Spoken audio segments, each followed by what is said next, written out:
Al-faidatul ula, faedah yang pertama, Allah SWT sebut dalam ayat 11, alam tara ilal ladzina nafaqu. Mu tak tengok ke ya Muhammad sallallahu alaihi wasallam, mu tak dapat maklumat ke ya Muhammad sallallahu alaihi wasallam, tak rasa pelik ke dengan perangai munafiqin?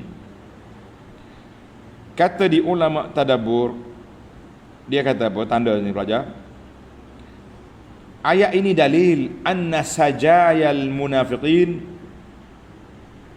perangai, tingkah laku, kata orang PA perangai, sebati dah dalam jiwa munafik itu apa dia? Menipu dan suka berbohong. Jangan main. Kalau dia janji dengan orang, dia tak akan benar, tak akan tunai janji. Kalau dia bercakap, dia akan tipu. Maknanya perbuatan dia tu suka memperdayakan orang supaya percaya kepada dia. Oh, kalau dia bercakap kita dengar, hei, kalau kamu dengar pada tasma' li qaulihim, kita dengar cakapan dia. Dalam hadis kata, manisnya cakapan munafik ini, kalau orang dengar terpegung, percaya belaka. Oh, hebat. Begini dia punya pidato, dia punya ucapan, dia punya cakap. Itu saja ya dia. Tapi orang akan terpedaya dengan dia, mudah terperangkap.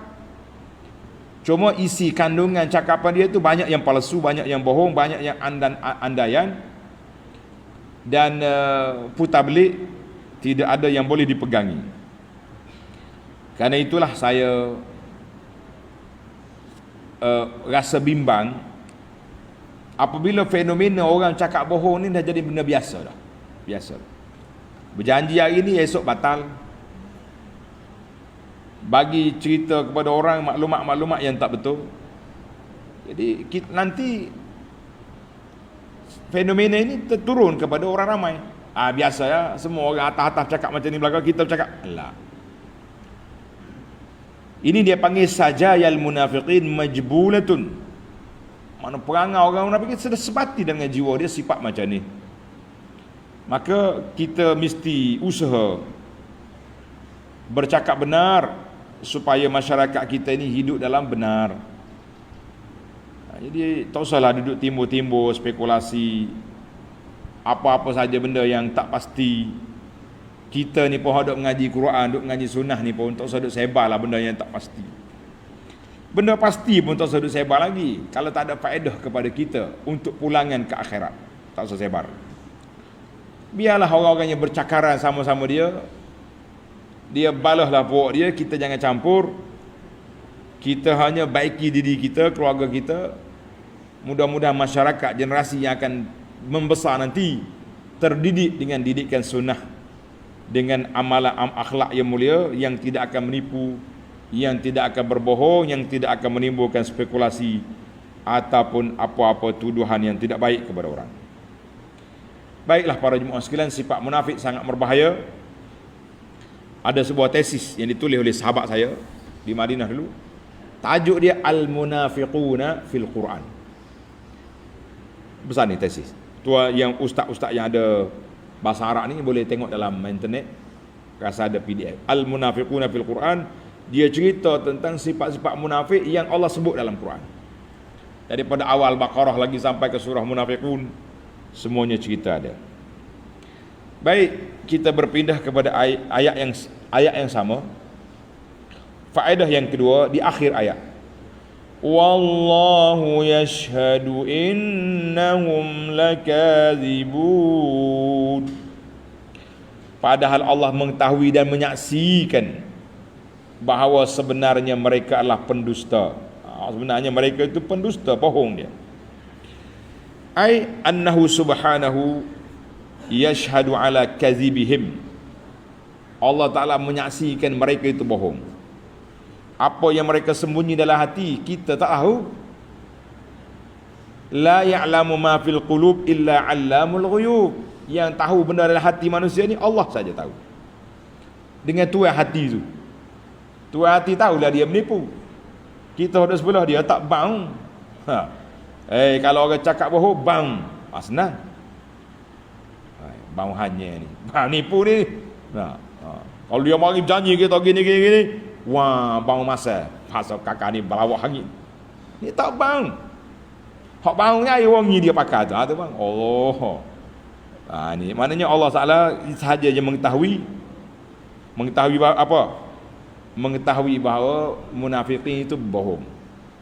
Jadi kita orang mukmin tak boleh nak kesan hati orang, cuma kita diberi tanda-tanda yang zahir tentang sifat-sifat munafik.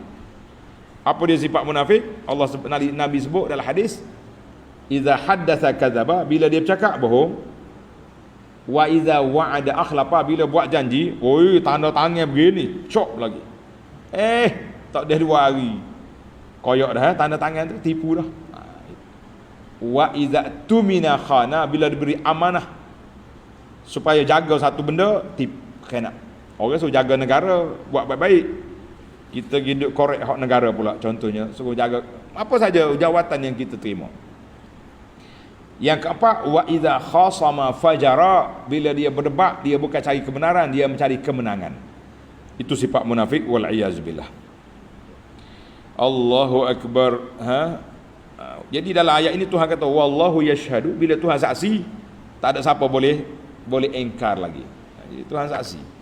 Kita orang beriman ni tak nampak. Ayat ini juga menjadi dalil benarnya Nabi sallallahu alaihi wasallam, sebab Allah Taala saksi beritahu pada Nabi perkara yang gaib. Nabi beritahu sifat munafik, wal iyaz billah. Kita berpindah kepada faedah yang ketiga dalam ayat yang sama. Allah kata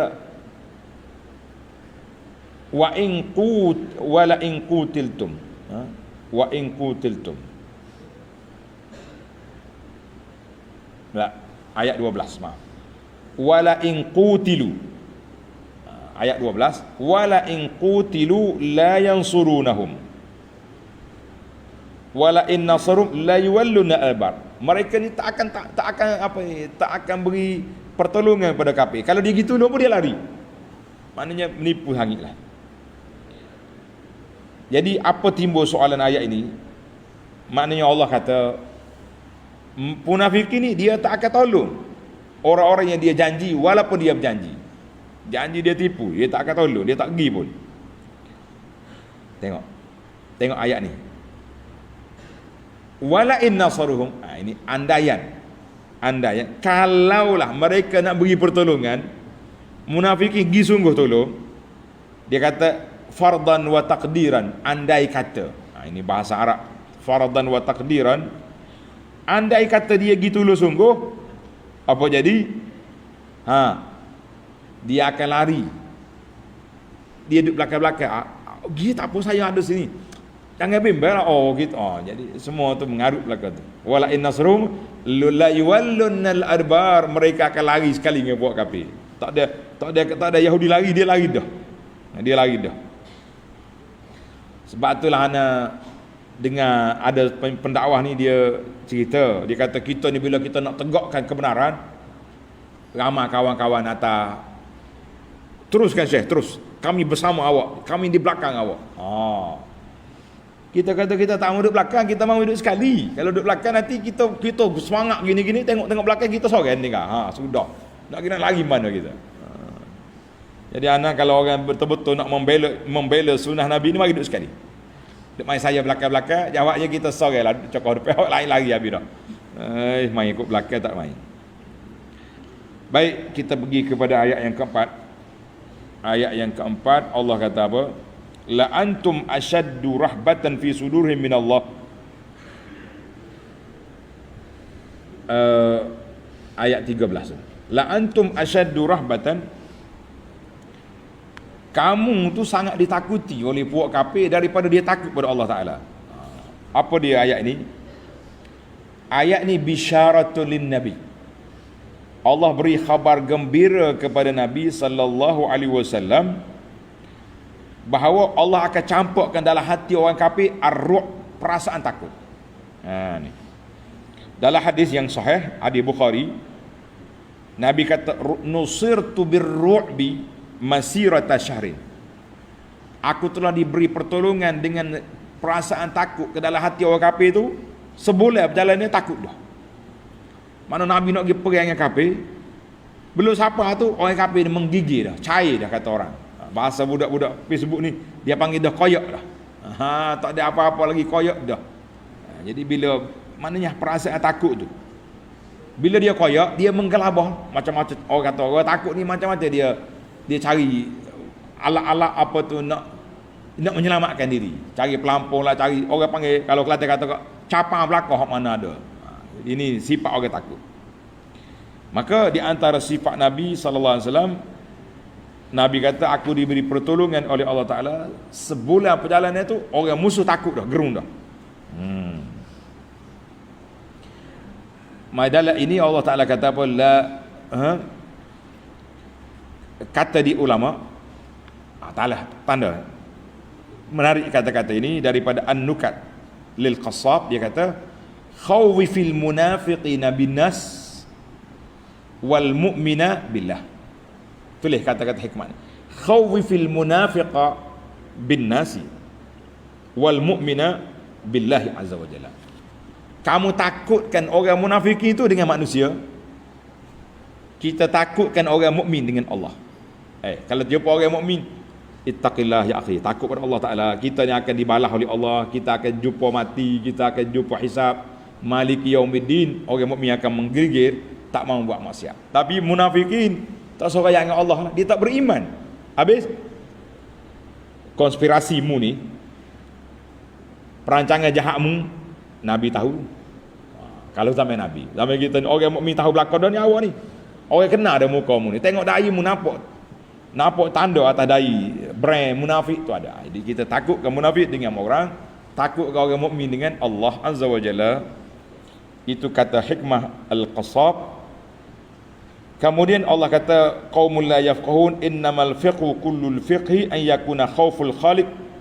Orang yang betul-betul faham agama, bukan orang yang boleh hafal masalah tu masalah ni. Orang yang betul-betul fiqh betul-betul, orang yang takut pada Allah Taala daripada melakukan maksiat dan kemungkaran. Itulah yang dipanggil orang yang takut pada Allah.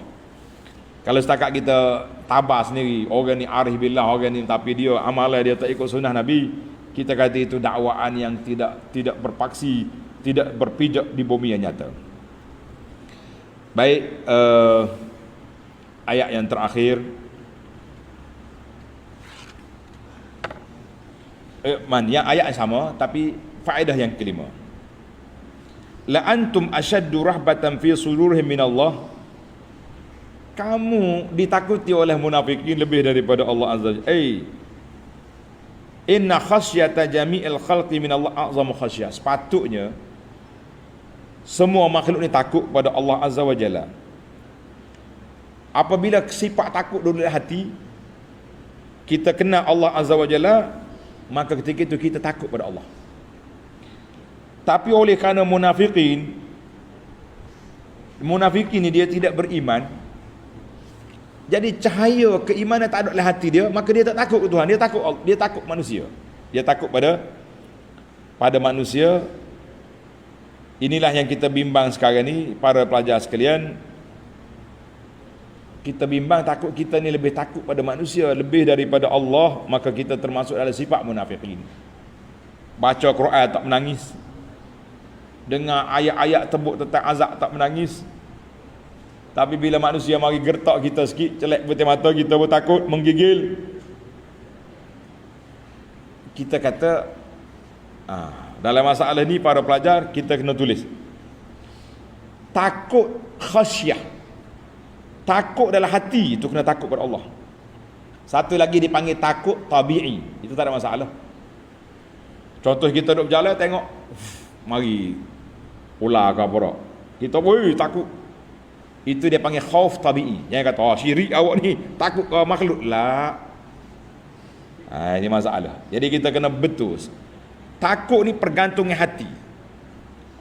Aku tak boleh pergi. Sebab apa? Ada tunggu kayu besar. Tunggu kayu tu ada penunggu, ada tunggu kayu lah, tak penunggu apanya. Kita malah kita belajar hadis. a'udzu bikalimatillahi tammati min syarri ma khalaq. Tak ada makhluk boleh mudarat dengan kalimah Allah. Jadi bila takut pada tunggu-tunggu kayu ni, akhir kali dia pergi tabik tunggu kayu. Tak ayah penunggu kubur, tak ayah penunggu pokok ni, kami nak lalu. Apa cerita? Ini tak boleh.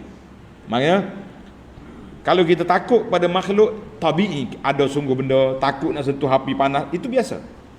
Sama juga dengan wa iza sta'anta fasta'in billah. Kalau kamu minta tolong dengan Allah. Ni ada setengah orang bila kita baca hadis ni, kita pun suruh, tolong angkat barang saya.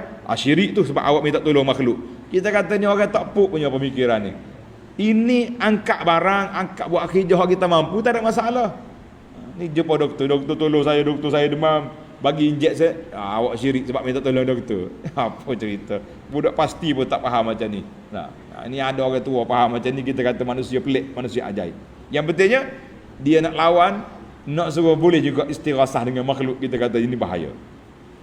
Maknanya pergantung dengan hati itu tak boleh. Tapi kalau takut tabi'i, biasa. Bukan munafik, itu takut tabi'i. Aku takut dia tu. Apa? Baiknya apa cerita? Itu takut tabi'i, bukan takut ke makhluk. Boleh faham? Beza di antara takut pada Allah dengan takut pada makhluk. Berbeza di antara apa tadi? Minta tolong dengan Allah dengan minta tolong dengan makhluk. Mana setiap tempat ada cara dia sendiri. Mudah-mudahan para jemaah dapat memahaminya, insya-Allah. Kita akan sambung lagi perbincangan yang akan datang ayat 14 sehingga ayat 17, insya-Allah. Subhanakallahumma wa bihamdika asyhadu an la ilaha illa anta astaghfiruka wa atubu ilaik. Wa sallallahu ala nabiyyina Muhammadin wa ala alihi wa sahbihi ajma'in walhamdulillahi rabbil alamin.